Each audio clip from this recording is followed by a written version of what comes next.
Então é isso, pessoal. Boa tarde a todos. Eu queria agradecer primeiramente a Vitor, né, por não só por carregar o piano aqui do nosso grupo de estudos em filosofia da mente animal, né? Ele é a pessoa à frente desse projeto, né? A principal pessoa, vamos dizer assim, que teve a ideia do grupo, etc. Também queria agradecer também a presença de Rodrigo Gouveia, Roberto Horácio e Marco Aurélio e dos demais, tá? Eu pretendo falar menos de uma hora, algo em torno de 45 minutos, e o que eu pretendo fazer aqui hoje é o seguinte. Bem, é difícil dizer o que é exatamente filosofia da mente animal, né? Como qualquer área da filosofia, e claro, a filosofia da mente animal, ela é uma sub-área da filosofia da mente, né? Que é, digamos assim, uma das principais áreas de pesquisa em filosofia teórica, ou talvez até filosofia em geral, na contemporaneidade, tá? E claro que uma maneira de caracterizar o que seria a filosofia da mente animal seria dizer que ela lida com problemas da filosofia da mente tradicionais, mas especificamente ligados à mente de animais não humanos, né? Então, no caso, seria mais o título dessa palestra seria mais especificamente intencionalidade de animais não humanos, né? Mas eu resumi para intencionalidade animal, tá? E é claro que assim como diversos problemas surgem na filosofia da mente, também diversos problemas surgem na filosofia da mente animal, porém com diversas especificidades, tanto com o fato, claro, de que nós estamos lidando com supostamente de animais não humanos, como também dificuldades metodológicas distintas da filosofia da mente mais tradicional, já que nós estaríamos lidando com mentes de animais que nós não temos acesso direto, né? Claro, em última instância, teríamos acesso direto apenas às nossas mentes, né? Eu, a minha mente, Vitor, a mente dele, etc. Mas, no caso da mente animal, nós temos que tentar conhecer por diversos modos, né? Como as ciências empíricas, a etologia, etc., tentam fazer, mas isso daí também surge, a partir disso também surgem problemas metodológicos de como lidar com problemas da filosofia da mente no escopo animal, né? O que eu vou fazer hoje, então, é lidar especificamente com um problema, que é o problema da representação ou o problema da intencionalidade. Eu vou usar esses dois termos aqui de maneira intercambiáveis, tá? Querem dizer a mesma coisa. Algumas pessoas usam de maneira diferente, mas eu vou entender aqui com o mesmo significado, tanto intencionalidade como representação. Eu vou explicar o que é intencionalidade, certo? Antes de entrar no problema mais especificamente. E vamos tentar entender em que sentido podem animais não humanos e quais animais não humanos podem ser intencionais ou representacionais. E como decidir isso? Qual o critério a partir do qual nós podemos decidir quais animais não humanos são ou não representacionais, tá? Assumindo, claro, de antemão que nós, seres humanos, animais humanos, somos representacionais. Rodrigo, por favor. Ok, obrigado.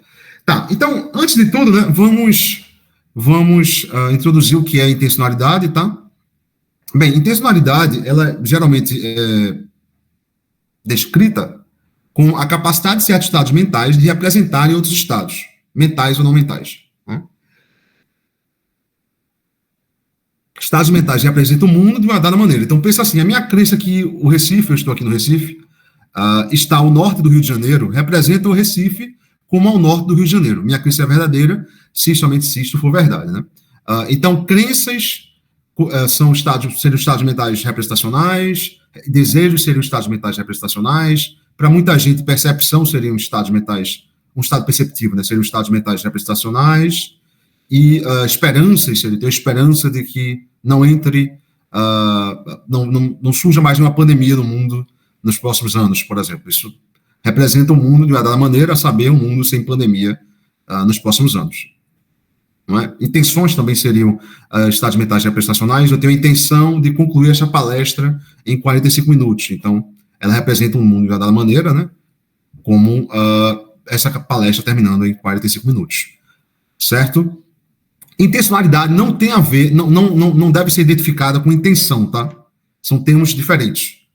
A intencionalidade seria essa capacidade de estados mentais em geral, humanos ou não humanos, aí vamos ver quais seriam ou não, mas ao menos certos estados mentais de representarem um mundo, tá? Como desejos, crenças, intenções, percepções, de certa maneira, experiências sensoriais, enfim. Ok.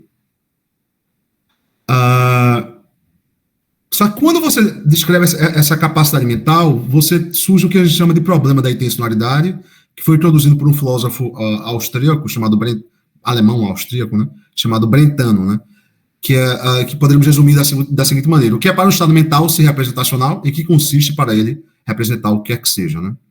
Ok, então a gente tem que tentar entender aqui, só para desenvolver um pouco, especialmente para quem não é da área de filosofia, a gente primeiro tem que tentar entender, né, se estados mentais representacionais seriam estados físicos ou não.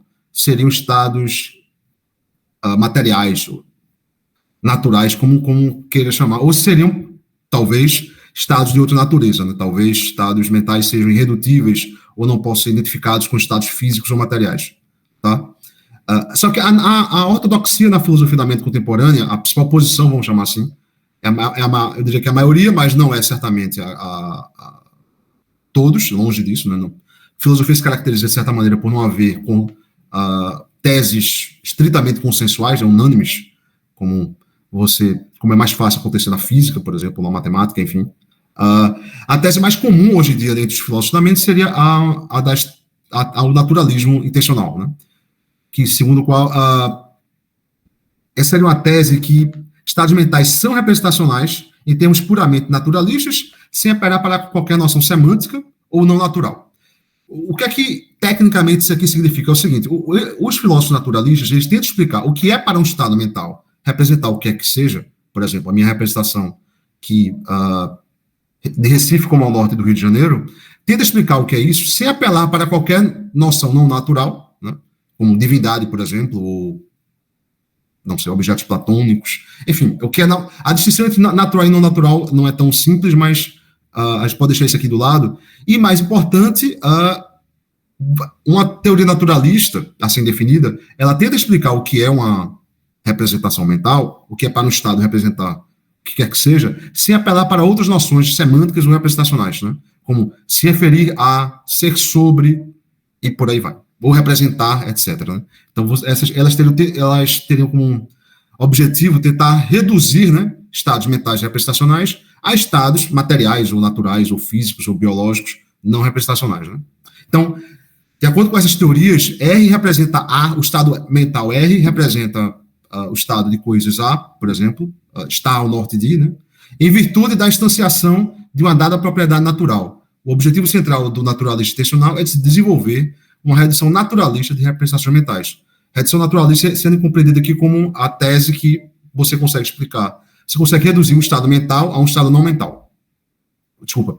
Um estado mental representacional a um estado natural, né? E que não seja, e ao fazer isso, você não apela a qualquer noção representacional ou intencional, como ser sobre ou se referir, e por aí vai, tá? E, atualmente, nós temos diversas teorias naturalistas que tentam fazer isso. Você tem teorias causais informacionais, teorias teleológicas da representação mental, teleossemântica e outras, tá? Rodrigo, por favor. Ok. E aqui a gente chega no que eu vou chamar de problema da demarcação, que é uma das principais motivações para essa palestra, né? E o que problema seria esse? É que tem-se objetado que teorias naturalistas, como aquelas que eu acabei de citar, elas são criticadas por serem muito liberais quanto às condições para o estado mental ser representacional. Elas tratam estados que claramente não são representacionais como sendo representacionais. Certo? Então, veja só.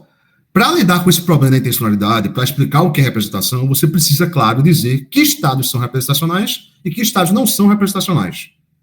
Certo? Isso, embora seja meio trivial, quer dizer, nada é trivial, né? Mas embora haja uma certa maior consenso, vamos chamar assim, ou uma posição mais majoritária de quais estados humanos são representacionais, isso se complica quando você sai do caso de mentes humanas, né? E, além disso, você também pode se perguntar se há estados representacionais não mentais, como parece ser o caso. Mas a gente vai deixar isso de lado aqui. O problema que a gente vai tentar focar mesmo é como é que a gente vai distinguir quais estados são representacionais e quais estados não são representacionais. Especialmente, quais são os estados mentais representacionais e quais são os estados mentais não representacionais no caso de animais não humanos, tá? Então, para pegar um caso aqui de estados que tudo indica não são mentais, essas teorias naturalistas são criticadas por considerarem, algumas delas ao menos, né, considerarem a detecção da luz por sistemas tropistas ou a detecção do campo magnético por bactérias anaeróbicas como sendo estados representacionais. Então, sistemas tropistas poderiam representar luz? Sim, não. Bactérias anaeróbicas que são atraídas pelo campo magnético prevalecente, será que elas representam esses campos magnéticos?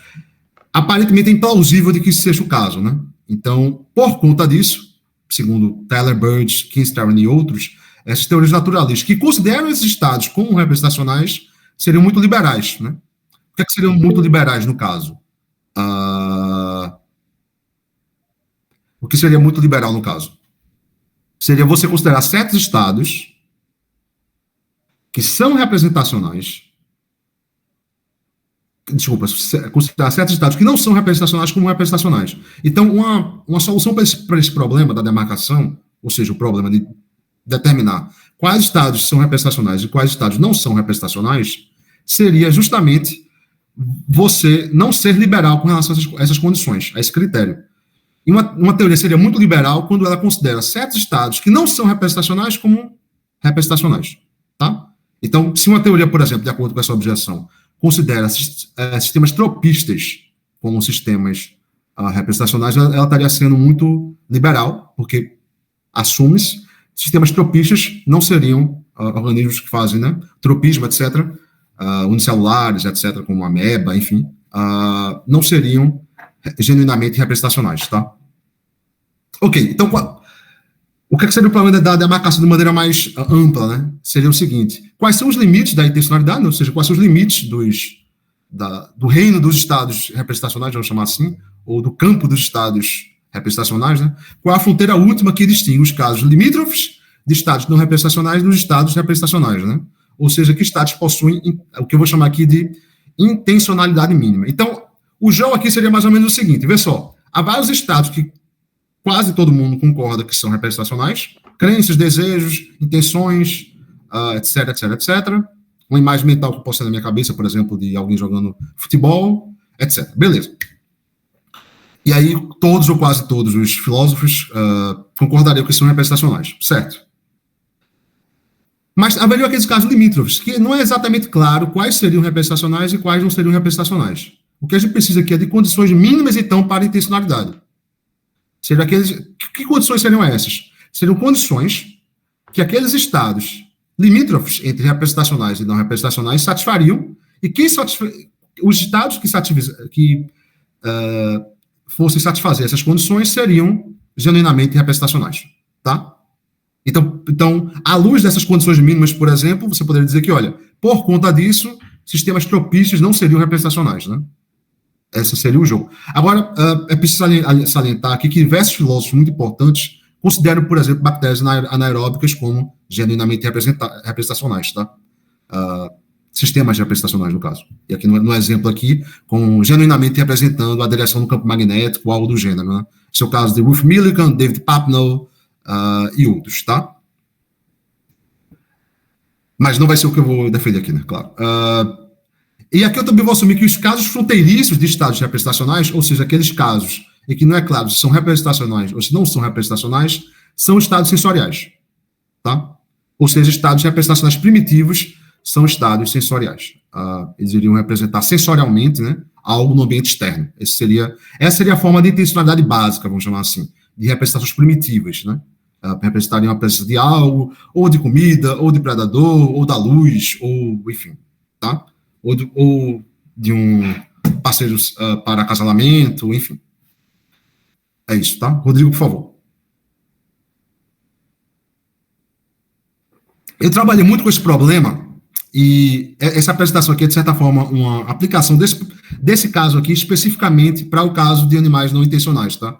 Então, quem tiver interesse, eu publiquei esse artigo há alguns anos, em 2022, e aqui, embora eu pegue esse problema para casos gerais, a ideia dessa apresentação de hoje seria aplicar a proposta que eu tive que eu desenvolvi nesse artigo, chamado Proposta Dual, para o caso específico de animais não humanos. Tá? Então, vamos agora, a partir de agora, restringir isso ao caso de animais não humanos. Ou seja, a nossa pergunta agora se torna: quais são os estados primitivos, representacionais, né? As representações primitivas de animais não humanos? Ou, dito de outra maneira, quais são os animais não humanos representacionais? Tá? Rodrigo, por favor. É claro que para tentar responder isso, você vai. A primeira questão óbvia é ok, mas o que é exatamente uma representação? Não, o que é uma representação mental, o que não é uma representação, etc. Bem, como infelizmente é quase sempre o caso em filosofia, você não tem uma definição consensual, tá? No caso da filosofia. Mas como aqui é um grupo de estudo de filosofia da mente animal, é uma apresentação nesse sentido, eu achei interessante pegar uma citação de Emily Rapport e Joseph Call. Joseph Call é um famoso primatólogo, né? Estuda primatas. Que nesse verbete Animal Cognition, de uma enciclopédia que acabou de sair sobre ciência cognitiva, eles definem representação da seguinte maneira: a representação é o processo de codificar e, em muitos casos, estocar informação. Então, é muito comum entre etólogos, etologia é a parte da biologia que estuda o comportamento animal, né? Ou da ciência cognitiva, etc., definirem representação como uma postulação teórica, vamos chamar assim, que está ali para explicar algo com relação a comportamentos animais ou de comportamento de animais humanos, enfim, a partir de uma definição como essa, tá? Que a representação é o processo de codificar e, em muitos casos, de estocar informação. Ou você pode dizer, a representação nada mais é do que o processo de informação, tá? Isso certamente, provavelmente, né, funciona bem para uma pesquisa no campo da cognição animal, da etologia, etc. Mas quando a gente está fazendo filosofia da mente animal, na divisão do trabalho epistêmico, do trabalho cognitivo, vamos chamar assim, das áreas, diferentes áreas, biologia, filosofia, etc., isso aqui não é uma definição boa para filosofia. A gente se pergunta dentro da área de maneira não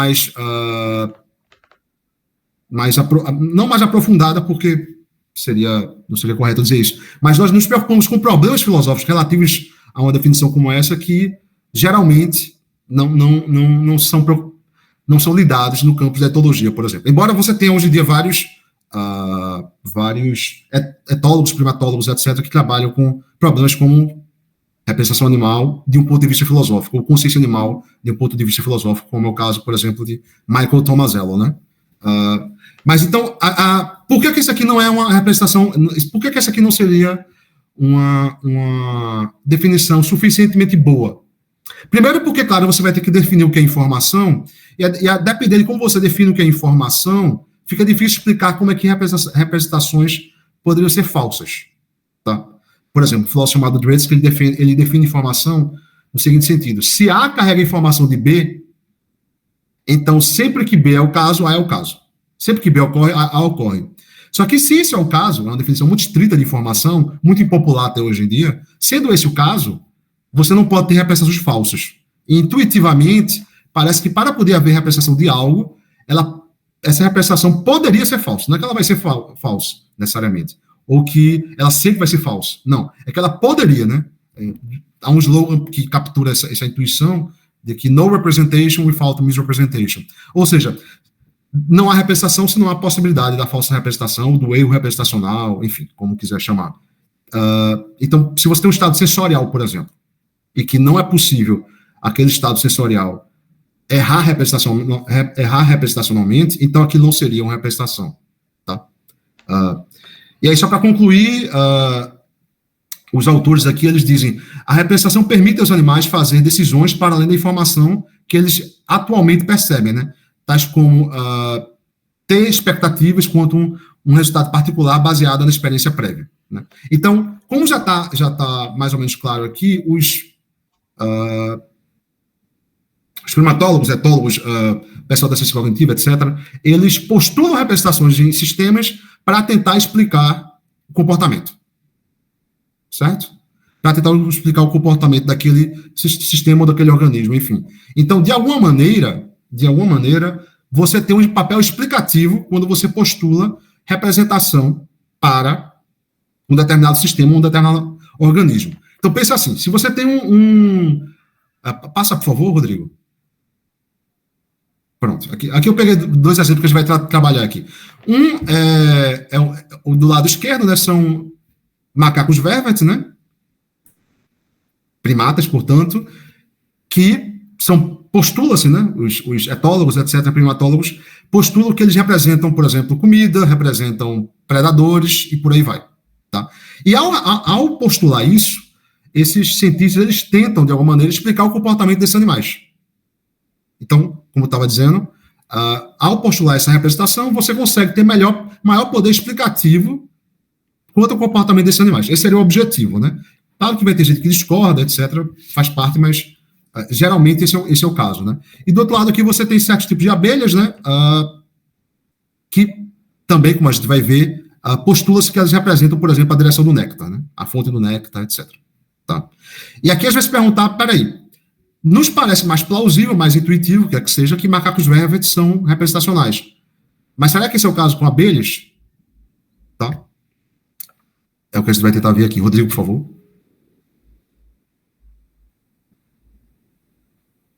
Então, como eu vinha dizendo, estados representacionais desempenham um papel explicativo distintivo quanto à explicação do comportamento animal na etologia, a área da biologia que estuda o comportamento animal, bem como em outras teorias das ciências da mente e do cérebro, né? Então, como eu estava dizendo, postula-se representações em animais não humanos, ou em bebês, ou outros tipos de organismos, para explicar o comportamento deles. Ou então você pode fazer isso também para, talvez, outros tipos de organismos, né? E aí a ideia aqui seria a seguinte: teorias científicas bem-sucedidas do comportamento animal postulam estados representacionais para explicar o comportamento, por exemplo, de ratos, né? Esse é o caso, por exemplo, de O'Keefe, né? Ficou famoso por ter descoberto, ganhou até um Nobel por isso, se não me engano, as chamadas place cells, no caso de roedores, né? O que seriam essas place cells? Eu não sei como é que a tradução exatamente para português, mas de maneira muito, muito grosseira, seriam certas células, neurônios, se não me engano, né? Neurônios, células, não lembro exatamente, mas enfim, no cérebro desses roedores, que representam certos locais no ambiente, seriam uma espécie de mapas, né, no ambiente, né? Você também tem a postulação de estados representacionais em rãs, né? Tanto em frogs como em rabbits, ou rabbits, como sapos e rãs, enfim. Abelhas também, como eu disse no caso da fotonecta. Macaco vervet, né? Seifa tem artigos sobre isso. O próprio Cole também tem artigos sobre isso. Tem muitos trabalhos postulando representações em macacos vervet e outros primatas, certo? E aí, retornando ao nosso problema, todos esses casos aqui postulam-se representações em ratos, rãs, vários tipos de abelhas, macacos, etc. Primatas em geral. Você pode se perguntar, mas seriam esses organismos genuinamente representacionais? Ou seja, teriam esses organismos estados sensoriais com caráter genuinamente representacional ou caracterizados como representações? Seria simplesmente um modo de falar, né? Como se diz em francês, uma façon de parler, né? Seria apenas um modo de falar, assim como posso dizer que, sei lá, se o céu está muito nublado, isso significa que vai chover, né? Isso é apenas um modo de falar. Por quê? Porque eu não estou genuinamente atribuindo representações ao céu, né? Isso seria apenas um modo de falar. Não é que o céu nublado ele representa o que quer que seja, né? É apenas um indicativo, né, de que talvez chova, enfim. E claro que para responder esse problema nós necessitamos de critérios, né? Critérios bem fundamentados e não arbitrários, né? Para determinar quando um estado mental representacional fronteiriço é ou não representacional, né? Genuinamente representacional. Isso é o que a gente vai tentar propor aqui, tá? Uma solução para isso. Rodrigo, por favor. Ok, então, qual é mais ou menos a nossa proposta aqui? A gente vai ter que especificar condições para intencionalidade mínima, né? Intencionalidade mínima são aqueles estados mentais representacionais primitivos, como eu tinha dito, né? E condições para intencionalidade mínima são precisamente aquelas satisfeitas pelas representações primitivas, em contraste com estados sensoriais não primitivos, tá? O estabelecimento de condições para intencionalidade mínima é necessário para traçar os limites da intencionalidade, solucionando o problema da demarcação. Apenas assim é um critério plenamente justificado para os limites da intencionalidade, em contraste com critérios arbitrários ou ad hoc, né? Que é o que a gente está procurando aqui, né? Mas como estabelecer tais condições, né? Ou seja, como estabelecer as condições mínimas que apenas aqueles, ou via de regra, que apenas aqueles estados mentais primitivos satisfariam, né? Em contraste, claro, com os estados sensoriais não representacionais. Aqui a gente está sempre nesse escopo, tá? Eu não estou mais aqui preocupado com estados representacionais complexos, como crenças, desejos e por aí vai, tá? A ortodoxia atual é que o caminho para estabelecê-las, essas condições mínimas para a intencionalidade, recorre ao papel distintamente explicativo da postulação de estados representacionais por parte das teorias etológicas, né? Elas procuram explicar o comportamento dos animais justamente através da postulação de estados representacionais nestes animais. Então, a ideia seria o seguinte, olha, a gente tem esse bando de teorias aqui, bem sucedidas em explicar o comportamento animal, na etologia e outras ciências, tá? Outros campos da biologia ou ciências cognitivas, o que é que seja. E, como elas são bem sucedidas para explicar o comportamento desses animais, e elas postulam representações para explicar o comportamento desses animais, ou seja, a postulação de representações, nesses casos, não vem de graça, ela vem com um poder explicativo junto. Então, uma maneira de você tentar solucionar o problema da demarcação seria você apelar para o papel distintamente explicativo da postulação de estados representacionais dessas teorias, tá? Porque, nos casos das teorias bem-sucedidas, que postulam representações, você tem um indicativo do que é uma representação a partir do sucesso explicativo delas, do comportamento animais por parte dessas teorias, tá? Rodrigo, por favor. E aí a gente chega no requisito explicativo, né, que foi proposto por alguns filósofos, como Tyler Bird, Kim Sterling, William Ramsey, e etc., que eles vão dizer o seguinte: representações são postuladas por essas teorias justamente por terem um papel distintamente explicativo na explicação do comportamento dos animais não humanos, né? Isto é, na ausência da postulação da representação, a explicação do comportamento estaria incompleta, algo estaria faltando. Então, veja só, a postulação de uma representação, ela só paga o preço de postular, vamos chamar assim, se você consegue explicar mais sobre o comportamento daquele animal do que você conseguiria se você não postulasse aquela representação. Essa seria o jogo, tá? Assim, teorias cognitivas, chamadas teorias cognitivas na filosofia da mente, ciência cognitiva, etc., poderiam postular estados representacionais em abelhas, por exemplo, né, a fim de explicar o comportamento das abelhas de se locomoverem em direção à fonte do néctar para recolher o néctar e retomar a colmeia. Eu vou entrar nesse exemplo mais especificamente no final, mas tem esse trabalho muito importante de von Frisch, que ele postulava representações em abelhas, né, para explicar o comportamento de abelhas, irem até a fonte do néctar, retornar e fazer uma certa dança, que eu vou explicar aqui, chamada wiggle dance, e que avisa, entre aspas, para as outras abelhas o local do néctar. E aí elas vão até lá e pegam o néctar também. Né? E aquilo é fundamental para a aptidão biológica da abelha. Né? Então, o que seria exatamente o requisito explicativo? A fim de o estado sensorial ser genuinamente representacional, seu status representacional deve ter um papel distintamente explicativo. Essa seria a ideia. Ou seja, ao você atribuir um estado representacional àquele estado sensorial, ao você atribuir um status representacional, àquele estado sensorial, você consegue explicar mais sobre o comportamento daquele animal do que você conseguiria sem fazer essa atribuição representacional, tá?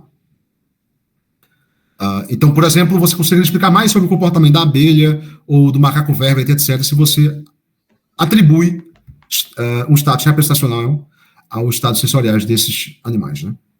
Rodrigo, por favor.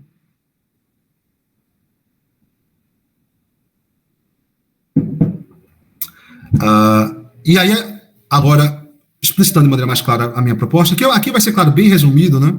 Até pela questão do tempo e também como uma apresentação online é mais difícil manter a atenção do que numa apresentação presencial, né? Mas quando chamando aqui de proposta dual para os limites da intencionalidade é a seguinte, que é o que eu vou defender aqui, né? As condições do padrão de sucesso e do mecanismo de constância são ambas condições para a intencionalidade, né? Ou seja, você tem uma condição mínima para a intencionalidade, que é a presença de um padrão de sucesso no comportamento do animal, eu vou explicar o que é isso, tá? E a outra seria a presença de um mecanismo de constância, tá? A postulação de uma representação exerce um papel distintamente explicativo, desde que ela satisfaça ambas as condições. Aqui eu estou apelando apenas para o papel explicativo, né? É aquele requisito explicativo, né, que eu expliquei para vocês há pouco tempo, mas é claro que você pode ter outros requisitos, né? Você pode falar também de, por exemplo, requisitos intuitivos, o que seria intuitivamente ter uma representação, etc., que, a meu ver, é importante mas aqui na apresentação de hoje eu vou ficar restrito a esse requisito explicativo, tá? Então, primeiro, vamos fazer um contraste aqui do que é uma explicação intencional, né, do comportamento e de uma explicação do que seria uma explicação não intencional, né?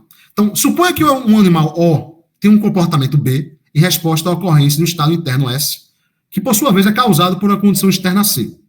Então, por exemplo, o animal ele tem um comportamento de fuga porque ele tem um estado interno S, que esse estado S ele é causado, ele é provocado, enfim, pela presença de um predador. Então, é como se aquele animal ele tivesse um estado sensorial que rastreia aquele predador, e aí, como consequência, ele tem um comportamento de fuga, tá?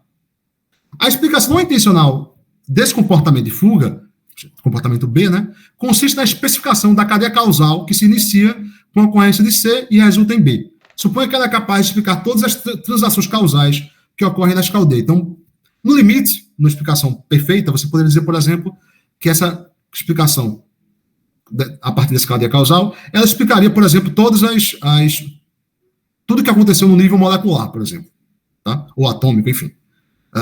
Desde a ocorrência do estado sensorial até o comportamento de fuga, tá? O problema que surge é o seguinte, mas então o que faltaria ser explicado pela explicação intencional? Isto é, o que a explicação intencional poderia explicar que não é explicado pela explicação não intencional? Esse é o nosso grande problema aqui, né? Nesse exemplo dessa explicação não intencional que eu acabei de dar, dessa cadeia causal aqui, notem que a gente não mencionou em nenhum momento representação. Simplesmente escreveu o que aconteceu ali, sem explicar para sem apelar para qualquer noção representacional, tá?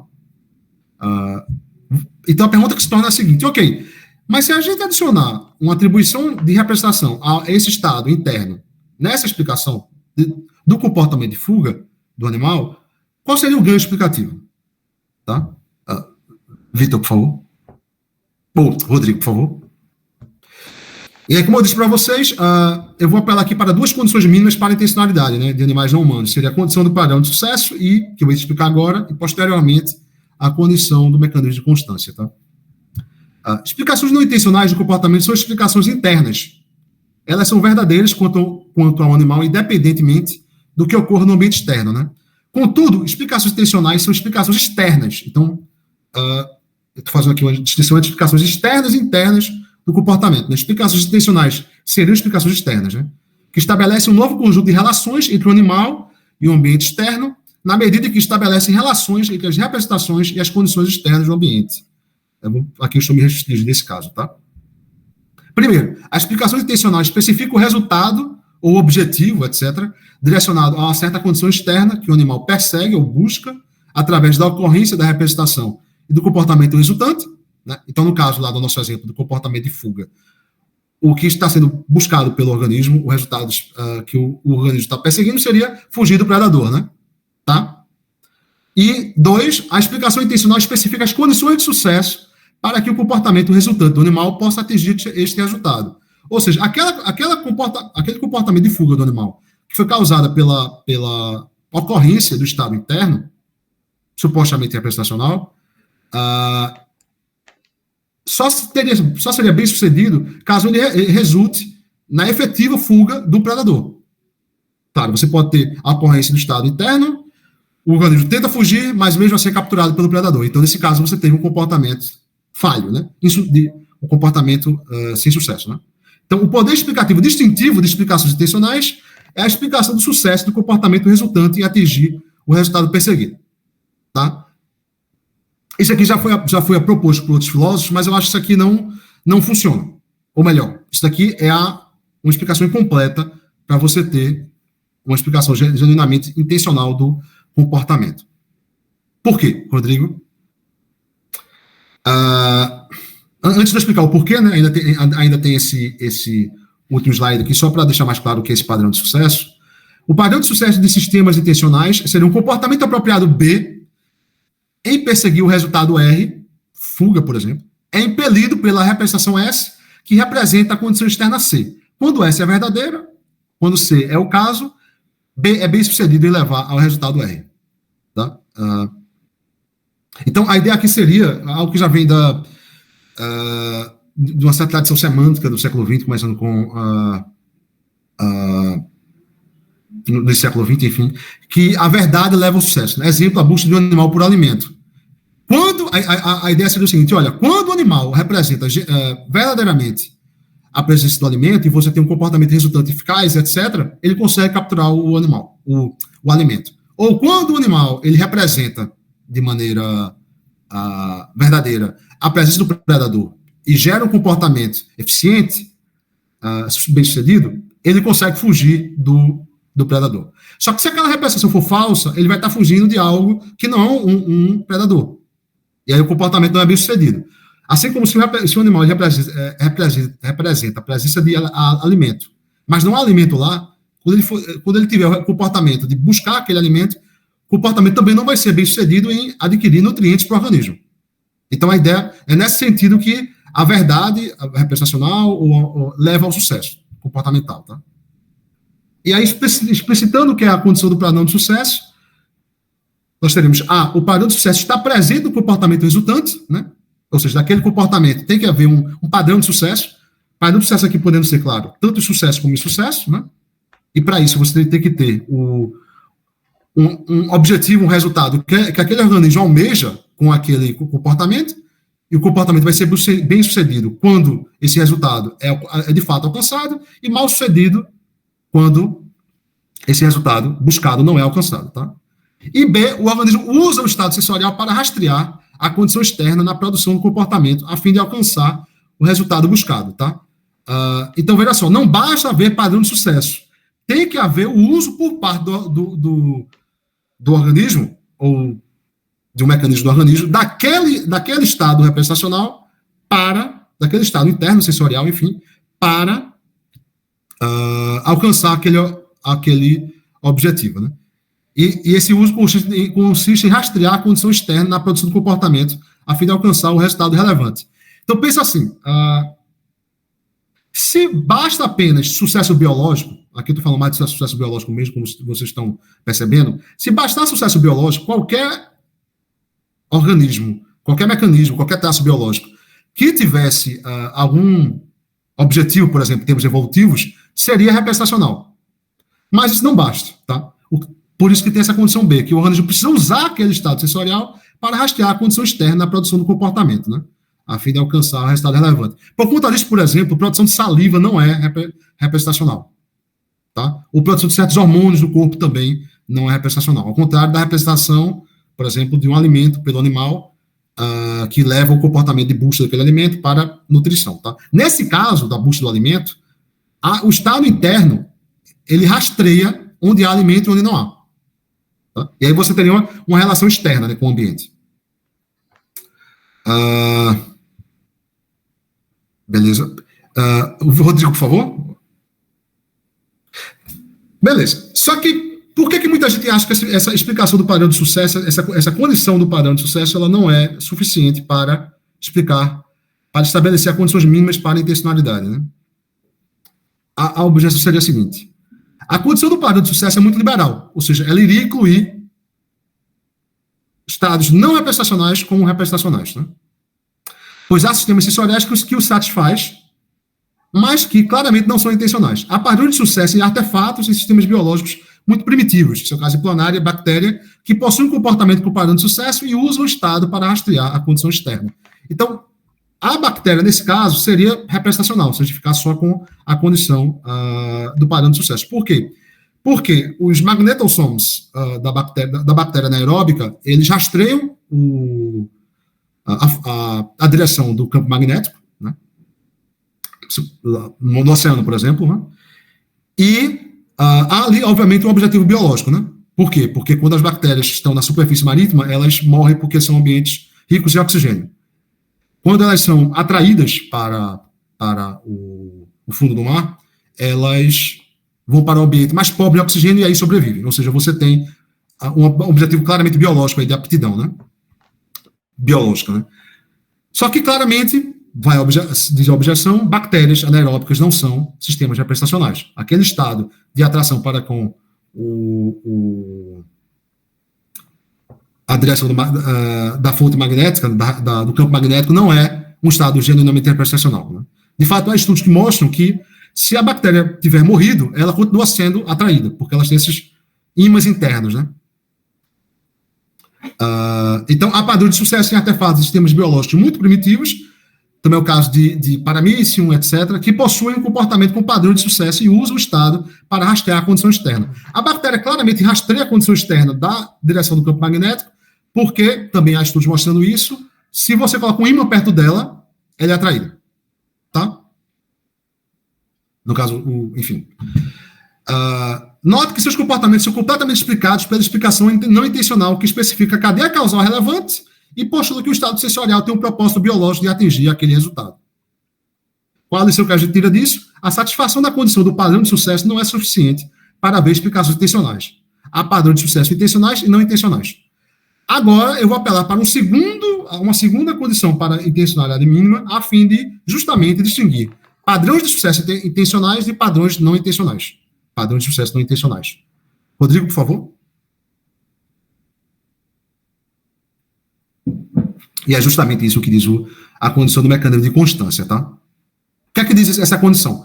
Um estado sensorial é representacional apenas se o sistema sensorial emprega um mecanismo de constância na produção desse estado. Isto garante que o sistema irá representar a mesma condição externa, apesar de variações nos estímulos. Você, por exemplo, tem mecanismos de constância de cor e de forma.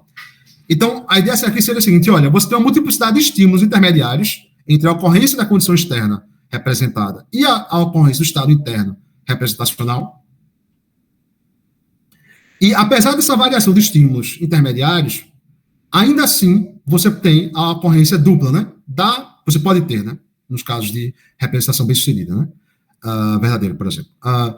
Você teria, ainda que você tenha uma variação dos estímulos intermediários entre a condição, o estado interno representacional e o que está sendo representado lá fora, mesmo você mudando esses estímulos, você ainda continua com a ocorrência tanto do estado interno como da condição lá fora representada, tá?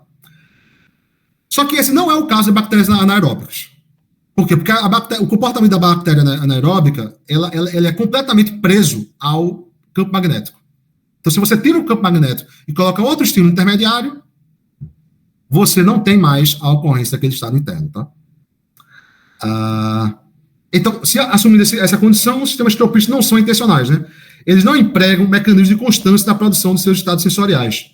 O mecanismo de constância é requerido precisamente para a representação ser causada, provocada, engatilhada pela mesma condição externa distante, apesar da variedade de estímulos que alcançam o animal. O que ocorre é que sistemas muito primitivos, como bactérias anaeróbicas, são presos a um estímulo externo específico, né? Como eu disse, a bactéria anaeróbica ela é presa àquele campo magnético. Se você varia aquilo, você não tem mais a ocorrência do estado interno e, consequentemente, não há mais aquele comportamento da bactéria. Tá? Então, a minha estratégia é recorrer ao mecanismo de constância a fim de distinguir padrões de sucesso intencionais de padrões de sucesso não intencionais. Né? O mecanismo de constância ele é precisamente o que permite ao sistema ter a ocorrência da mesma representação, apesar de variações desses estímulos intermediários. Né? Eu vou explicar isso um pouco mais, tá? Rodrigo, por favor. No caso de padrão de sucesso intencional, a representação é causada por diversos estímulos que causam o comportamento que irá perseguir o mesmo resultado. A postulação da representação permite, e aqui vem um ganho explicativo, né? A postulação da representação permite a explicação intencional e identificar a presença do mesmo padrão de sucesso, apesar da variação do estímulo. Tá? Já a explicação não intencional não é capaz de identificar o mesmo padrão de sucesso através de todos estes casos, uma vez que eles envolvem cadeias causais diferentes, que se iniciam com diferentes estímulos. Para toda cadeia causal diferente, há uma explicação do comportamento distinta e independente. Então, o que acontece com a explicação não intencional do comportamento se você não possui representação, nos casos dos sistemas com mecanismo de constância? Você não consegue ver que todos aqueles comportamentos têm um padrão. No sentido que o mesmo comportamento, o mesmo resultado está sendo perseguido por aquele comportamento, resultado biológico, né? E você tem a ocorrência do mesmo estado. Por quê? Porque se você tem estímulos intermediários que estão variando, você tem explicações diferentes.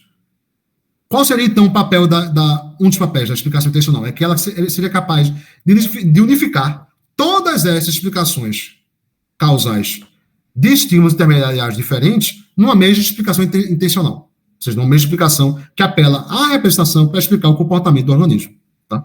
Então, o emprego do mecanismo de constância permite o reconhecimento do mesmo padrão de sucesso. Padrões de sucesso intencionais não são presos a um dado estímulo externo, em contraste com padrões de sucesso não intencionais. Tá? Rodrigo, por favor. Beleza. Então, veja. Aqui na conclusão eu vou falar um pouco mais no próximo slide do mecanismo de constância. O mecanismo de constância, a gente pode explicar assim.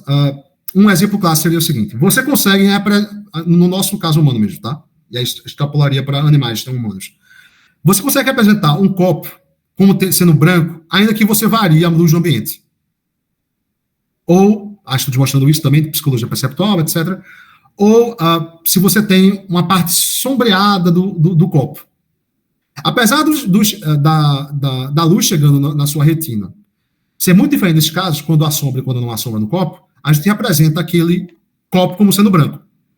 Tá? Ou seja, você teve a mesma representação de um copo branco. Você teve o mesmo estímulo externo, a mesma condição externa, distante do ambiente, a presença do copo. O que é que mudou, então? Os estímulos intermediários. Que estímulos intermediários? Variação de raios de luz. Tá? Esse seria um caso de mecanismo de constância. Você percebe a mesma cor, mesmo mudando os raios de luz. Então, seria mecanismo de constância de cor. Também há mecanismo de constância de forma, como, por exemplo, forma de moedas, por exemplo, arredondada de moedas, etc. Você muda o ângulo, mas ainda assim você representa a moeda como tendo a mesma forma arredondada e por aí vai. Isso seria um exemplo de mecanismo de constância de cor, de forma, etc.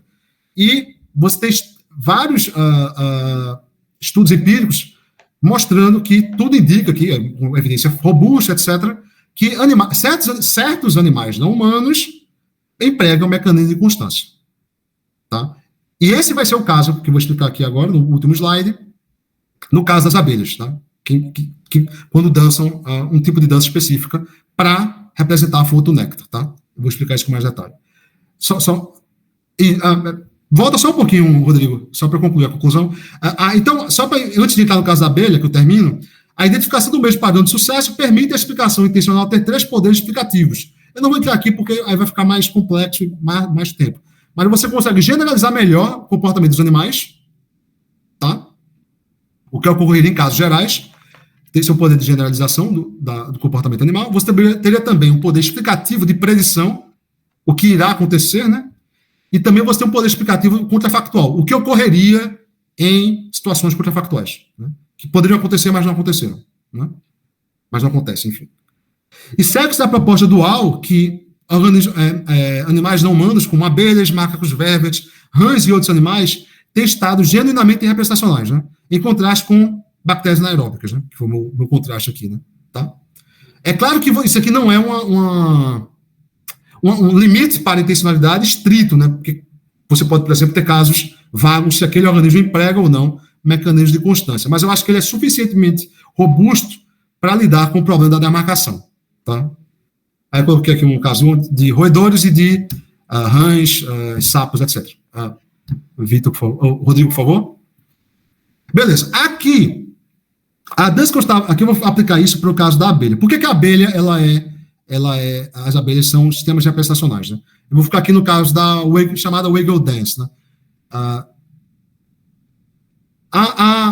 Basicamente, como estou só para correr aqui um pouco, as abelhas, elas vivem em colmeias, são animais sociais, e elas, quando uma abelha descobre a fonte do néctar, flores, por exemplo, ela volta para comer e avisa, entre aspas, sinaliza, como quiser chamar, para as outras abelhas, através de uma dança muito específica, que é essa Wiggle Dance. Eu até coloquei aqui Aqui seria como ocorre em detalhes, né? Mas aqui o mais importante para a gente aqui é a forma dessa Wiggle Dance. É como se ela executasse um algoritmo que, a partir do ângulo como ela dança, a forma como ela dança, a depender da posição do sol também, etc., ela indica a direção do néctar para as outras abelhas. E como resultado, as outras abelhas vão lá, nessa fonte do néctar, pegam o néctar e voltam para comer, etc., para as outras abelhas. E, obviamente, isso é biologicamente adaptativo, né? Então, esse seria o objetivo biológico disso, né? Propósito biológico, né? Rodrigo, por favor. Então, No último slide, só para terminar por causa do tempo, abelhas executam uma dança que é correlacionada com a distância a partir da colmeia de uma fonte de néctar, né? Elas dançam para mostrar às outras abelhas a direção do néctar. Essa aqui foi essa grande descoberta de von Fritsch, nesse trabalho dele de 67. A dança e o comportamento de forrageamento tem padrão de sucesso, adquirir nutrientes. E a dança é usada para rastrear o néctar. Por que a dança rastreia o néctar? Porque a depender de onde tiver o néctar, é uma dança diferente. Então a dança varia, a dança executada ela varia, a depender da posição do néctar, bem como da posição do sol. Então, há um caso claro aqui de uso daquele estado sensorial para rastrear a fonte do néctar, tá? Isso não ocorre com a bactéria. Quer dizer, isso ocorre com a bactéria. Só que, no caso da bactéria, o que é que você não tem? É o emprego de mecanismos de constância, tá? Além disso, a produção da dança é constante, tendo em vista a presença da mesma fonte do néctar, apesar da variedade de estímulos próximos, né? Qual a sua variedade? Bem, raios de luz diferentes, posição do sol diferente, você tem também a mudança da cor da fonte do néctar e por aí vai, da forma. Posto que as flores onde a abelha adquire néctar mudam de sua coloração ao longo do tempo, quando há florescimento, as abelhas desenvolveram uma notável capacidade de reconhecimento de cores e formas, né? Ou seja, o que os estudos empíricos mostram, mais especificamente esse trabalho aqui de Srinivasan, 2010, é que as abelhas empregariam mecanismo de constância de cor, tá? As cores mudam da fonte do néctar, ainda assim a abelha representaria aquilo como fonte do néctar, né? Então, apesar da mudança na cor ou forma da mesma flor, a abelha ainda assim a representa como fonte de néctar. A abelha emprega o mecanismo de constância na produção do estado interno, né? Ou, no caso, tanto interno no caso, mas também da dança, que representa o local do néctar. Se assim não fosse, a abelha não representaria a mesma flor como fonte do néctar, apesar das variações na forma e na cor dessa flor. Tá? Então, apesar daquela flor mudar de cor e forma ao longo do tempo, ainda assim, as abelhas representam aquilo como sendo fonte do néctar. Então, você teria, então, o emprego de mecanismos de constância de cor e de forma. Né? Novamente, a fonte do néctar, a néctar ali, só que aquela fonte, a flor, ela muda de cor e de forma, e ainda assim as abelhas têm um comportamento de ir lá buscar néctar. Ou seja, você mudou os estímulos intermediários, né? E ainda assim você tem a presença do mesmo estado interno que representa aquilo. Né? Ou no caso a dança, fazendo a mesma aquela dança representando aquilo com uma direção do néctar. Tá? Em suma, abelhas são animais genuinamente representacionais, de acordo com a proposta que a gente fez aqui, né? Assim como roedores, rãs e por aí vai, certo? Então, é isso, pessoal. Essa seria assim, a minha proposta para resolver o problema da demarcação. Obrigado, tá? Obrigado, Sérgio. Ótima apresentação. Bem, agora eu vou abrir para o professor Roberto começar o debate e depois eu abro para as perguntas do chat, tá? Bem, o professor Roberto ele é professor da UFRJ, ele trabalha sobretudo com filosofia da mente, filosofia da percepção, filosofia da consciência e em Kant. Obrigado novamente por ter aceitado o convite, Roberto. A palavra é sua. Bom, eu que agradeço o convite de vocês. É um tema para mim muito árduo. Aliás, era uma palavra que o Marco usou aí em um dos papers, essa questão da consciência animal. E, aliás, com isso eu fiquei surpreso com o texto do Sérgio. Ele está criando uma demarcação entre animais com capacidades representacionais e sem representacionais. Eu esperaria que fosse justamente uma demarcação entre animais conscientes e animais não conscientes. E achei que o conceito de representação fosse a ferramenta interessante para isso. Exatamente essa é a posição do Tyler Bird, por exemplo. Se um sistema cognitivo, um sistema vivo, biológico, vamos falar assim, tá? Ele é capaz de representar, ele tem alguma capacidade representacional, tá? Nós tenderíamos a dizer, esse cara aí tem alguma consciência. Isso não significa dizer que a consciência fenomenal, a consciência seja idêntica ou sobrevenha ao conteúdo representado. E nem significa dizer que eu estou reduzindo também, tampouco a consciência ao conteúdo representado.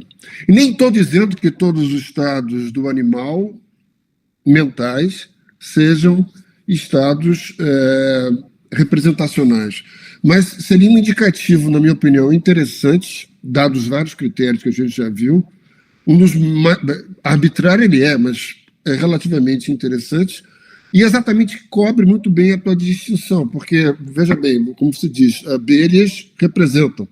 E nós tendemos a pensar justamente que abelhas são conscientes, por isso mesmo. Enquanto que as bactérias, etc., não representam e, portanto, não têm consciência. Tá? Bom, mas isso é só para fechar. Eu teria feito um trabalho... se eu fosse reescrever o seu texto, eu, apresentando, teria feito por esse caminho. Eu não sei se é muito bom. Mas eu tenho aqui uma série de dúvidas com relação ao que você diz.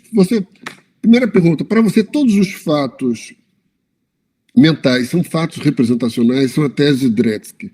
Você parece dizer que não, porque existem estados sensoriais que não seriam representacionais. Só que você dá como exemplo o tropismo. Olha, o tropismo não tem nada de mental. A bactéria, ela não só não tem consciência, como ela não tem nada de mental. Ela é um organismo biológico sem mente. Tá? Então, a primeira pergunta que me ocorre é sempre essa, nessas discussões todas. Isso é uma tese do Dretske, que está lá. Ele abre o livro dele, famoso, 95. Todos os fatos mentais são fatos representacionais, embora nem todos os fatos sobre representações sejam mentais. Eu te pergunto agora, para você, todos os fatos mentais são representacionais? Por exemplo, eu tendo a pensar que vários não são, hoje em dia. Sensações corporais, para mim, não são representacionais. Tá? Até porque não envolve justamente o mecanismo de constância, como você bem diz. Sensações proprioceptivas, minhas pernas, eu estou sentado, não me parecem representacionais tampouco. Tá? Há vários estados. O Bird diz, por exemplo, que o tato também não é uma representação. Nem todos os estados perceptuais são representacionais. Tá? A visão, a audição são bons candidatos. Tato, no humano, o nosso tato, não parece um bom candidato, porque não tem diferença de constância. Então, você tem vários estados mentais aqui, no âmbito do que a gente poderia chamar, grosso modo, experiência sensorial, que não são representacionais, tá? Independentemente de serem irredutíveis ou não, ou o que quer que seja.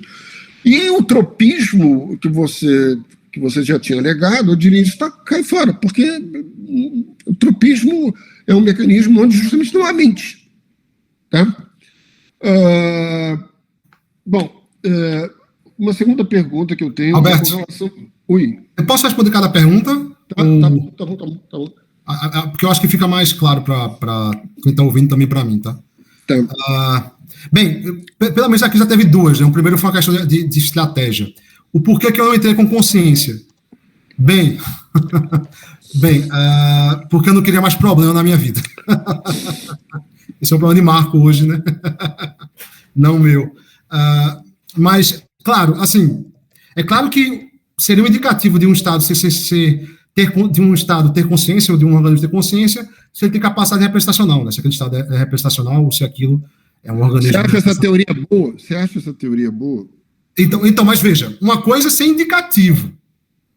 Outra coisa é sempre ser o caso, dúvida, não sei. E, claro, outra coisa bem diferente é uma tese metafisicamente forte de que propriedades de consciência são metafisicamente determinadas por propriedades de representação, né?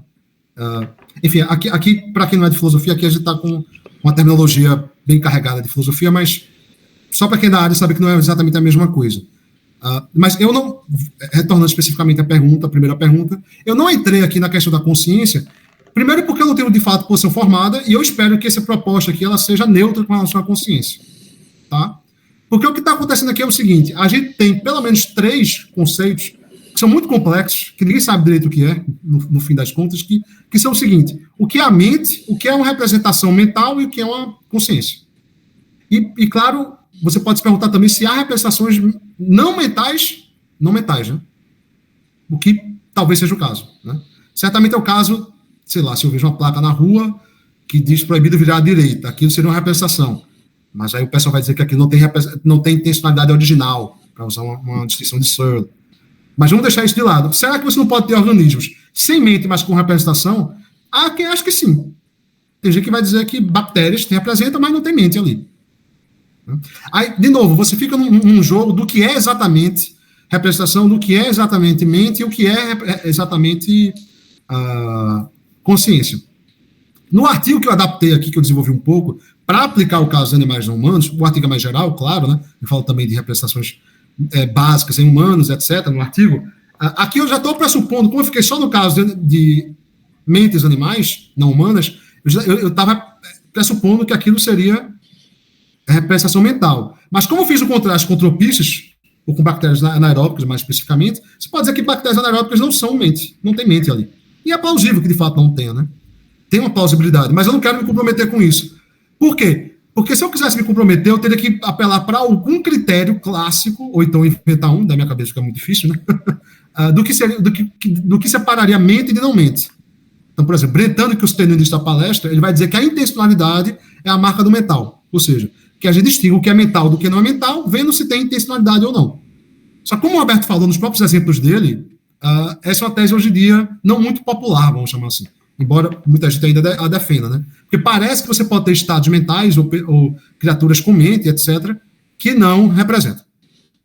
Enfim, debate, né? Mas eu não quis aqui me comprometer nem com quais são os organismos que têm mente ou não, e nem quais são os organismos que têm consciência ou não. Aqui eu fiquei mesmo no caso da intencionalidade, especificamente, e mais especificamente de animais não humanos, né?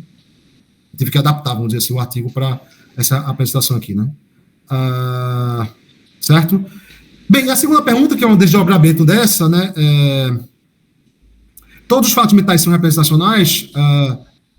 Bem, novamente, eu não tenho posição fechada com relação a isso, embora acho que é plausível que você tenha estados mentais não representacionais, né? É possível, né? Mas, novamente, depende do que você está chamando de mente, né? E consciência realmente eu não quis entrar, né?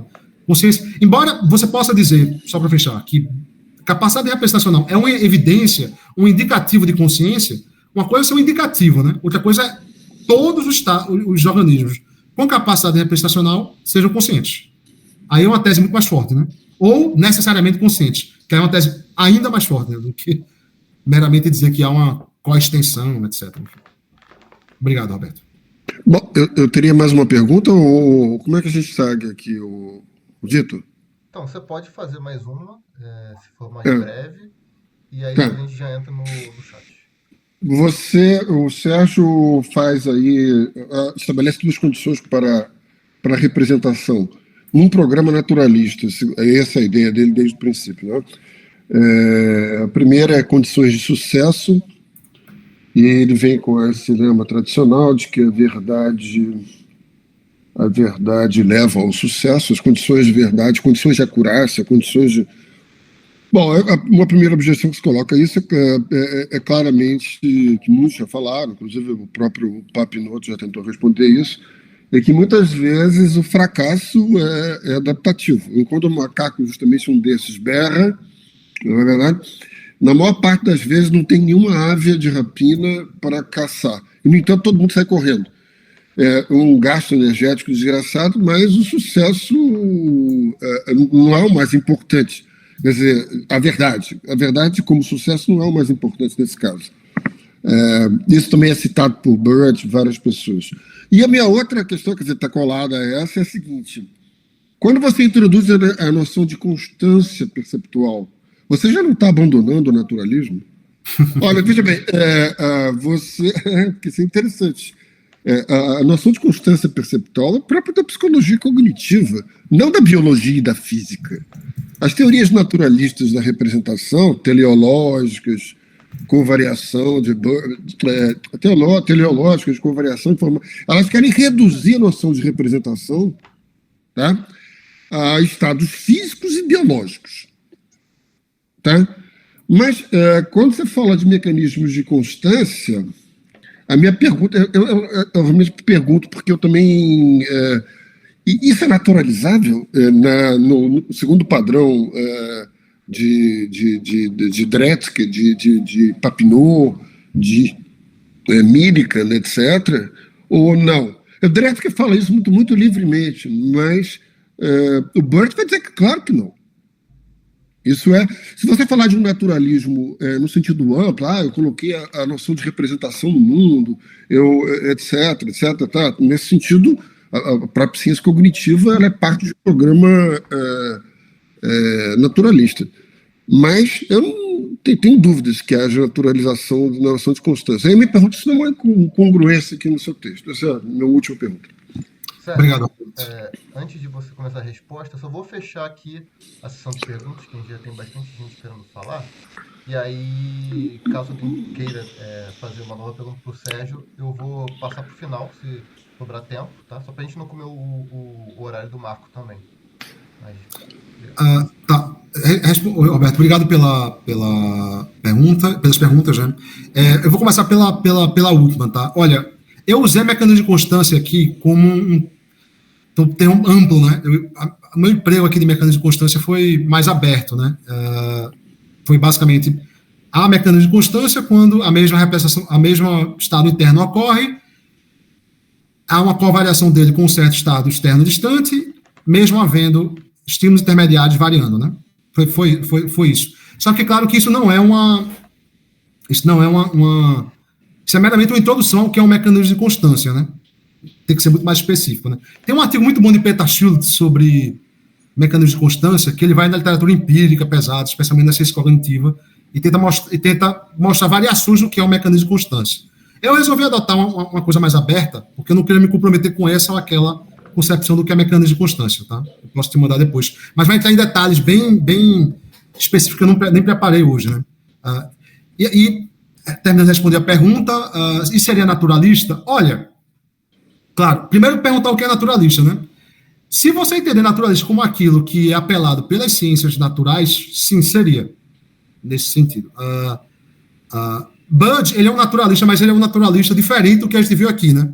Aqui o naturalista que eu estava tendo em mente era o naturalismo reducionista. Exatamente. E Bud não é um naturalista reducionista.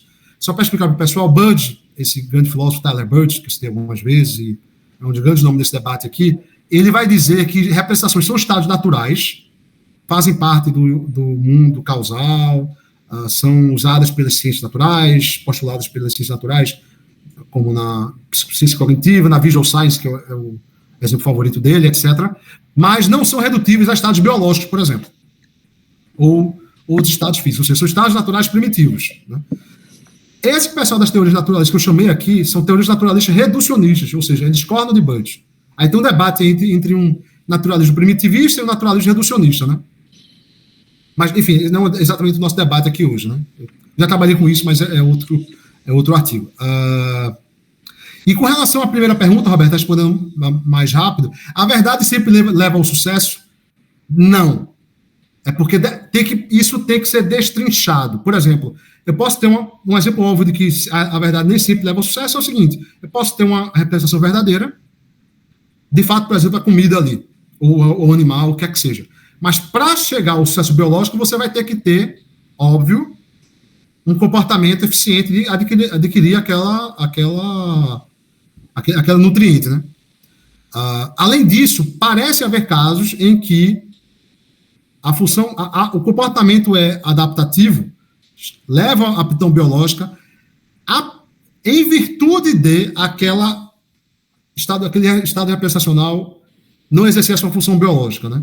Enfim, eu tenho um artigo publicado sobre isso, posso te mandar depois, mas a ideia desse caso aqui, dessa objeção, que tem a ver com a objeção de Bud, que você citou, é que nesse caso você teria mais de uma função biológica paralela em campo.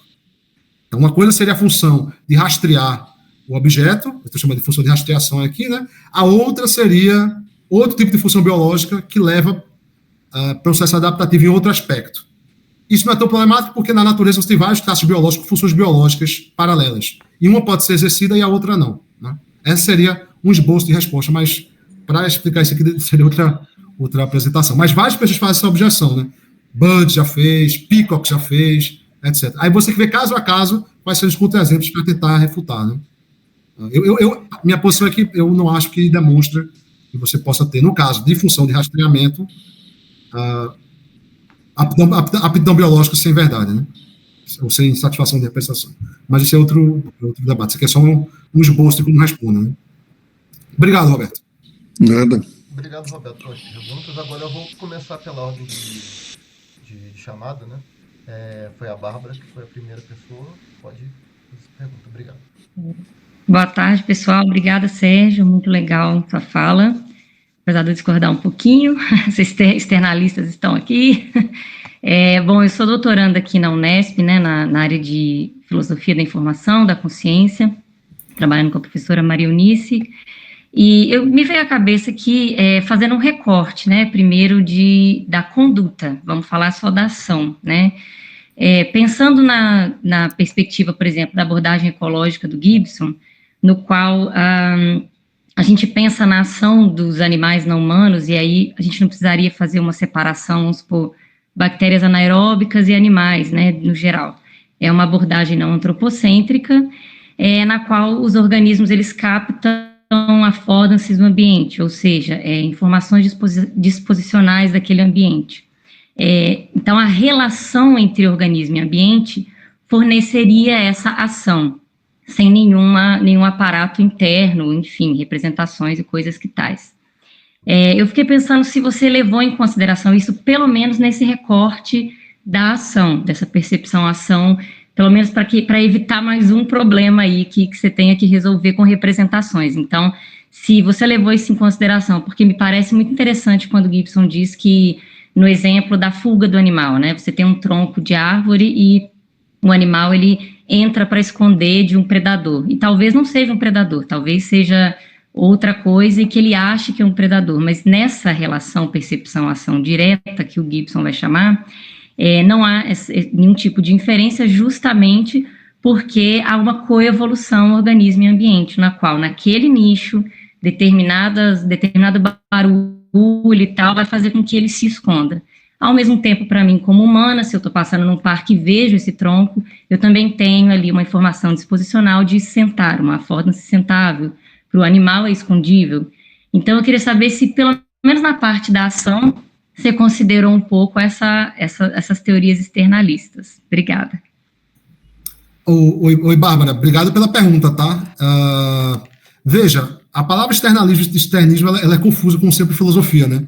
Porque essas teorias naturalistas que eu citei aqui, telesemânticas, são todas externistas com relação ao conteúdo.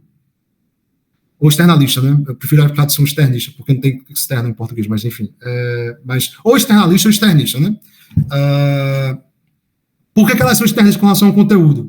Porque se você muda as relações se você mantém as propriedades intrínsecas do organismo, mas muda as propriedades extrínsecas, a relação dele com o ambiente, você muda o conteúdo. Você conhece isso, né? Suponho, né? Então, o conteúdo ele dependeria, no caso da telesemântica, por exemplo, dependeria da história de seleção do organismo. Então, essas não são teorias internistas. Aliás, ninguém aqui é internista nesse debate, né? Em relação ao conteúdo, né? No caso das teorias nativistas que você está propondo, nativismo também é um termo que abrange muita coisa, né? No artigo eu não trato diretamente delas, mas eu cito, por exemplo, o livro que você deve conhecer de Hutto e Min, né? Basic Minds, eu acho que é o título, que eles tentam explicar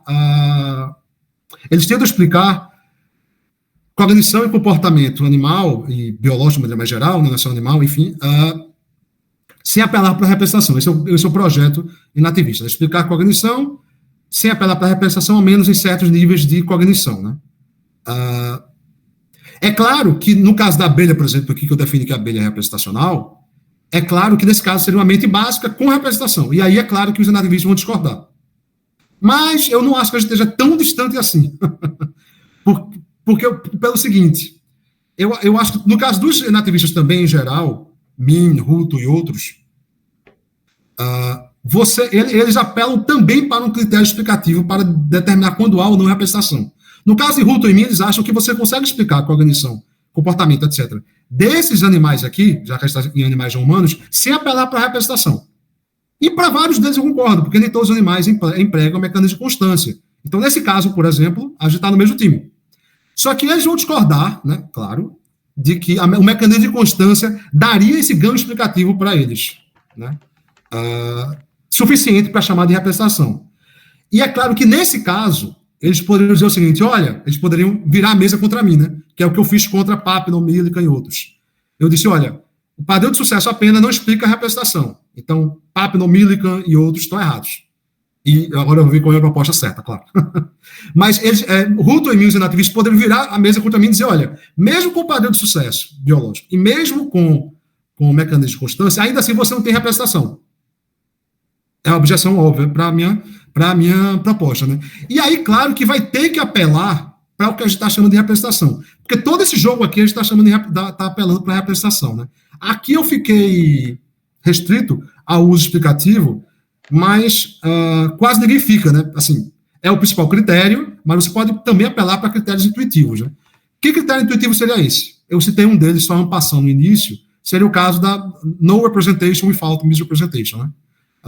Você pode dizer, olha, um indicativo, um indício de que abelhas são representacionais, nesse caso aqui que eu citei da Weigel Dance, etc., é porque elas erram representacionalmente. Ou sensorialmente, se você não quiser usar o termo representação, né? Por quê? Porque ela pode fazer a dança de que há um certo local néctar e não há. Ela errou no... Ou porque não tinha néctar ali, ou porque executou a dança de maneira errada. Ambos seriam erros sensoriais ou representacionais, né? E muita gente acha que isso é um indicativo forte de que há representação ali, né? Mas o jogo não acaba aí, claro, porque você pode sempre virar a mesa. Eu conheço um pouco de Gibson, estou usando mais aqui Hutton e mim, porque esse livro eu trabalhei bastante na tese e tal, mas Gibson iria por um caminho semelhante, né? Com a maioria dos nativistas. Agora, vê só, a minha diferença para esse pessoal é mais de grau do que de gênero, no sentido que, olha, eu concordo que há várias explicações de organismos que não são representacionais, porque a gente consegue explicar comportamento sem aplicar para a representação, só que quando entra a constância, eu já acho que você já está no reino da representação, né? Enquanto esses nativistas vão dizer que não está ainda. E aí você fica um debate, ok, quando começa o reino, os limites da representação, né? Enfim, acho que você conhece o pessoal, aqui no Brasil tem gente tentando generalizar até para casos de animais de mentes não básicas, né? Que mesmo assim você explicaria com a cognição sem apelar para a representação. Esse é o caso de Giovanni, de certa maneira, Nara, etc. E aí o debate continua, né? Mas eu acho que o campo comum seria comprar o critério explicativo, né? E eu acho que no caso de Millikan e Papineau, eles compram, mas eles são muito liberais, né? Eu acho que seria assim, eles são os mais liberais, eu estou no campo intermediário, e o pessoal que acha que explica toda a mente básica sem apelar para a representação seria menos liberal ainda do que eu. E aí, enfim.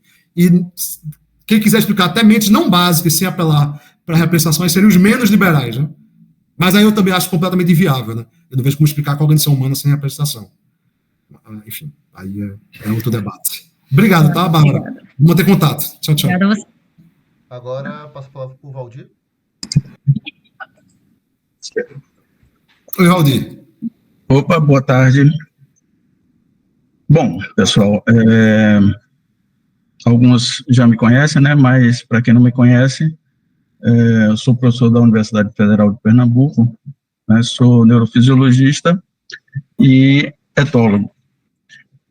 Em relação ao que o Sérgio apresentou, seria bem a pergunta, mas eu acho que eu gostaria de levantar 3 aspectos que ficaram martelando na cabeça, né, a partir dessa apresentação. Uma delas é a questão da gente tomar, né, o específico pelo geral, né, a questão de generalizações. Então, eu me pergunto, por exemplo, vamos supor que você tem aí um extraterrestre estudando representação em seres humanos e vai estudar a saliva. Ele vai chegar à conclusão de que seres humanos não são representacionais, não é isso? Ou não tem intencionalidade, ou seja lá o que for. Então, assim, quando a gente toma um organismo, aí eu acho que bactérias não são representacionais, né? Mas eu vou usar ela como um contraponto desse exemplo com humanos, né? Quando a gente pega a parte sensorial, a magnetorrecepção de bactérias, ela é só um aspecto, né, apenas um dos aspectos que se conhece da fisiologia sensorial de bactérias. Então, assim, a gente não pode partir do princípio que bactérias não apresentam algo parecido com isso por conta de um aspecto sensorial que foi levado em consideração, né? Está estudando um organismo. Eu acho que bactérias especificamente não são, né, por uma questão mais particular mesmo, mas no meio disso existe uma quantidade enorme de vermes e de organismos que são cada vez mais próximos aos humanos, em que a gente pode encontrar exemplos tanto de fenômenos sensoriais que não preenchem seus critérios, mas isso não elimina a possibilidade, né, de que existam mecanismos sensoriais que preencham esses critérios. Então, a gente, em princípio, não pode eliminar um animal, um organismo, assim, esse organismo não é representacional, eu acho que ficaria, aí gostaria de ouvir a sua opinião depois, mas para mim seria mais lógico dizer que esse mecanismo sensorial, ele não é representacional do que dizer que um organismo não é, né, por conta do organismo ser, na verdade, um misto de centenas de processos sensoriais que muitos deles interagem e tudo mais. Bom, bem, esse é um dos aspectos que eu queria levantar. O outro... Posso responder rapidamente, Valdir? Não, de maneira bem sucinta, para a gente ganhar tempo. Veja, contra-exemplos qualquer demarcação vai ter, né? A questão, claro, é sempre, e vai ter que ser caso a caso, avaliação caso a caso, se aquele contra-exemplo é forte o suficiente para jogar fora aquela demarcação. E aí o debate é esse, né? De certa maneira, o debate que eu estava tendo com o Bárbara aqui, né? Os relativistas vão achar que meu critério é muito liberal ainda. Faz parte do debate, é isso. Okay. No caso que você citou, se você tiver exemplos para a gente debater, seria o seguinte: quais são os exemplos de animais não humanos, né, que empregam mecanismos de constância, e aí provavelmente vai satisfazer a condição do parâmetro de sucesso, e que ainda assim eles seriam intuitivamente ou explicativamente, vamos chamar assim, não representacionais. Se você pensar em algum agora, o mais simples que eu encontrei foram abelhas. Mas eu acho bem plausível que abelhas sejam representacionais à luz, nesse caso aqui, né? E só mais um ponto, se você não quiser chamar o organismo de representacional, para mim não faz muita diferença. O importante é que o Estado seja representacional. Eu estou usando aqui o organismo como representacional de maneira derivada. Se ele tem estados representacionais, ele é representacional. Mas o foco mesmo fica no Estado, o foco do debate mesmo fica se aquele Estado é ou não representacional. Ok. Em relação à constância, quando a gente fala de constância de forma, né, e de cores que você se referiu, eles são mecanismos bem complexos, mas eles têm abordagens psicológicas, mas eles têm abordagem, agora lembrando o que o Robert estava colocando, eles têm também uma abordagem neurofisiológica bem profunda hoje em dia e muitos aspectos são explicados. Mas do ponto de vista, aí colocando do ponto de vista de adaptação do organismo ao meio, né, e ligando com a neurofisiologia, o mecanismo de forma, o mecanismo de constância, ele não é algo, vamos dizer assim, raro. Ao contrário, ele é algo essencial para a sobrevivência dos organismos de um modo geral. E aí eu estou colocando o mecanismo de constância num sentido mais amplo. Por que eu estou dizendo isso? Porque o mundo, ele é extremamente flutuante, aleatório, né? As informações sensoriais mudam o tempo todo, e um organismo que não consiga lidar com essas mudanças para localizar o que é importante para ele muito provavelmente não seria eficiente. E aí você perguntou sobre exemplos. Eu vejo um mecanismo de constância mais complexo, como esse de forma e de cores, como um caso mais complexo de coisas muito mais simples que existem em todos os sistemas sensoriais, que é a modulação sensorial. Então, por exemplo, quando você, mesmo na retina, antes de chegar no cérebro, na retina, quando um ponto de luz bate em uma célula, esse ponto de luz, ele, vamos dizer assim, ele interage com as células que estão do lado para manter uma constância de intensidade. Isso antes de chegar no cérebro. Então, a gente não pode dizer que são, talvez não se possa dizer que são representacionais, tá certo? Mas o que eu quero dizer é que células simples, muito antes de chegar no cérebro, elas já modulam a informação sensorial para que o organismo possa conseguir distinguir ou manter relativamente constante uma informação que é importante para ele. Não é uma constância de forma complexa, né? Mas é uma constância da informação sensorial, uma tentativa de modular isso. Ligando as duas coisas, né, que é o terceiro tópico, eu pergunto agora, faço uma inversão na pergunta. As mentiras, elas levam ao sucesso? As mentiras levam ao sucesso o tempo todo, né? E no reino animal leva muito, tanto de enganar o outro, quanto se enganar.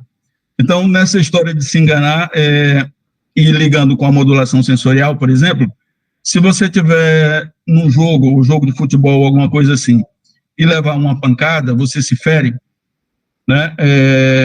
O seu sistema, ele lhe engana, bloqueando a informação de dor para que você tenha sucesso em uma outra coisa, que é o jogo de futebol, né? Ou seja, a modulação sensorial, ela é algo constante o tempo todo, e ela está o tempo todo enganando a gente mesmo para que o sucesso se estabeleça, né? Eu não considero a verdade assim, não que eu seja um mentiroso, viu, pessoal?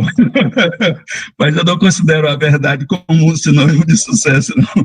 Do ponto de vista biológico, pelo menos, a mentira, ela é essencial para que os organismos consigam sobreviver, tanto no sentido de mentir para os outros, quanto no sentido de se enganar, né? Aí eu queria só levantar esses aspectos, assim, que ficaram martelando. Tá, obrigado, Valdir. Por causa do tempo, eu vou responder as duas de maneira rápida, tá? A segunda pergunta, ela tem muito a ver com a pergunta que o Roberto fez. Essa é uma objeção clássica à teleossemântica, que eu nem defendi teleossemântica, mas a teleossemântica se compromete com isso, né? De que quando é que o sucesso leva, quando é que a verdade leva ou não ao sucesso, né? Ninguém vai dizer que a verdade por si leva ao sucesso, né? Há várias condições que teriam que ser satisfeitas para acontecer, né?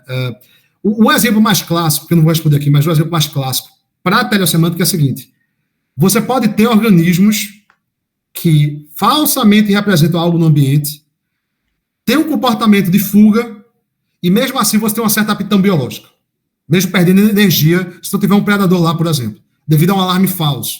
Nesse caso, você teria aptidão biológica porque aumentou a força do organismo, por exemplo, ao longo do tempo, né? Isso não contrariaria essa tese da teleossemântica, de certa maneira, eu defendi aqui de que a verdade, de alguma maneira, levaria ao sucesso.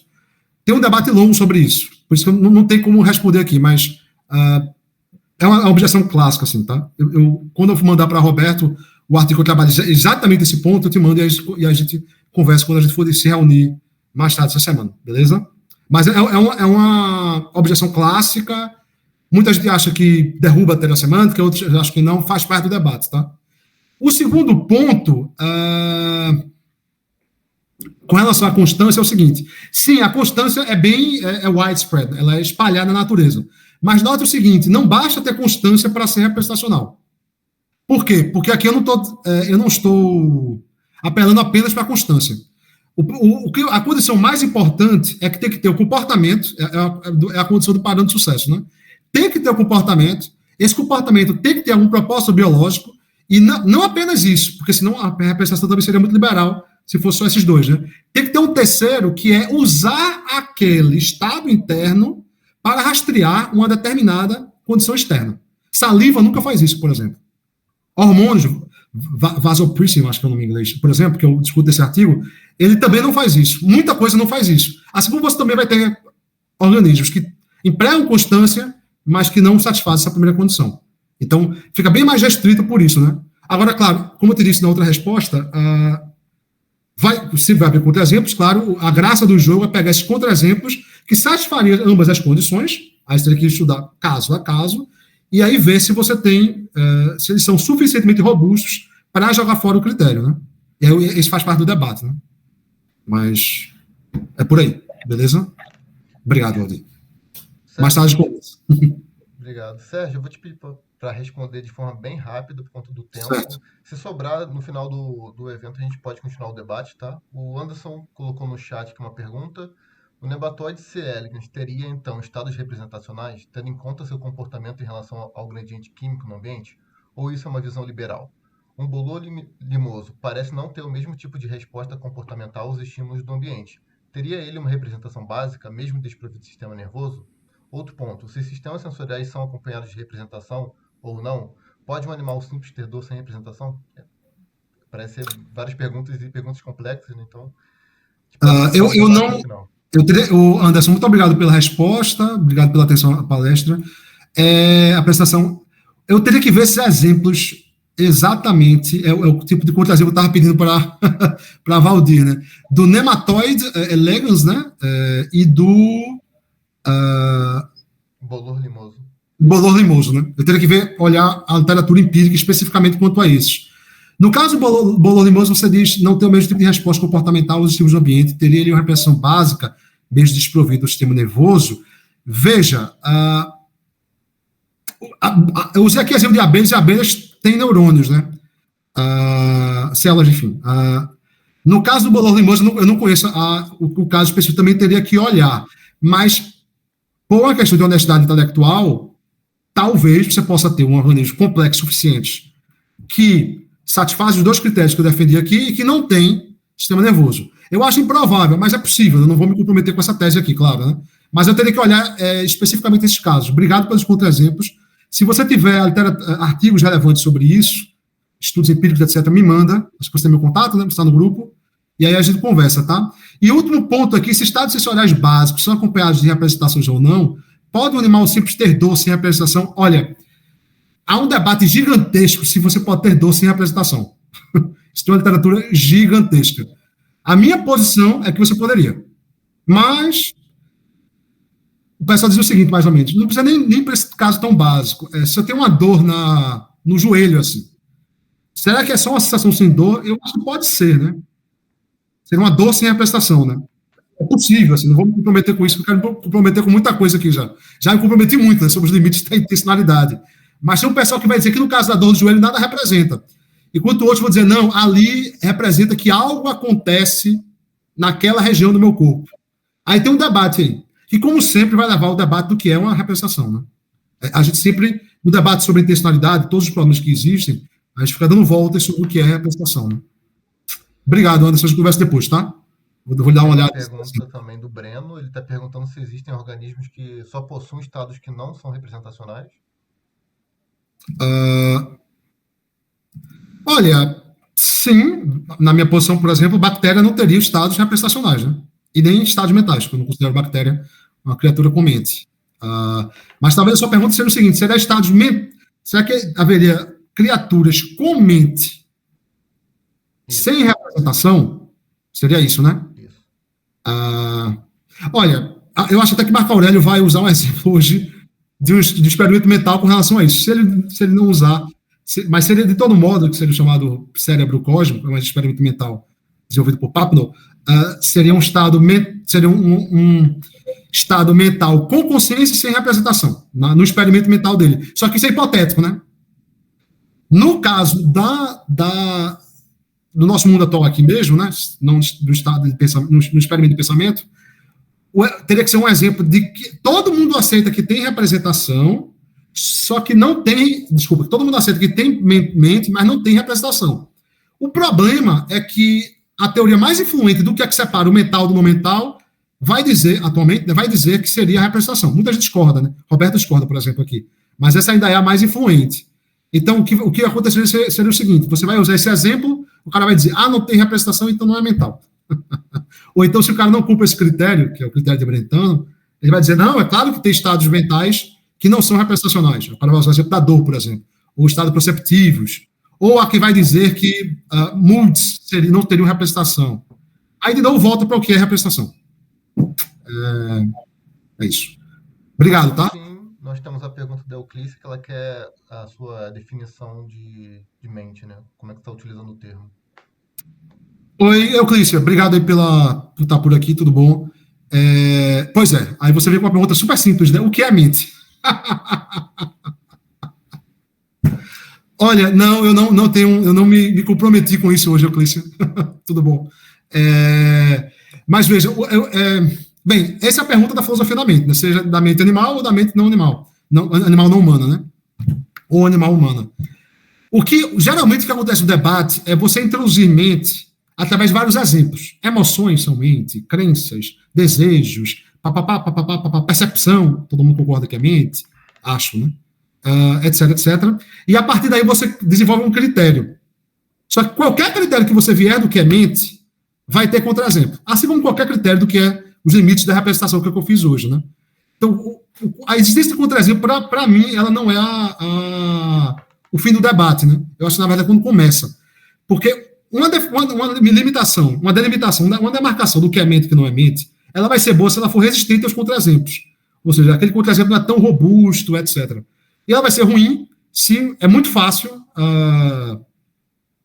mostrar contra-exemplos robustos contra aquela demarcação. Então, vê só, eu vou dizer, olha, mente é apenas relações de estados sensoriais na nossa cabeça, no nosso cérebro, ou nosso corpo, tanto faz, internos, com proposições. Okay?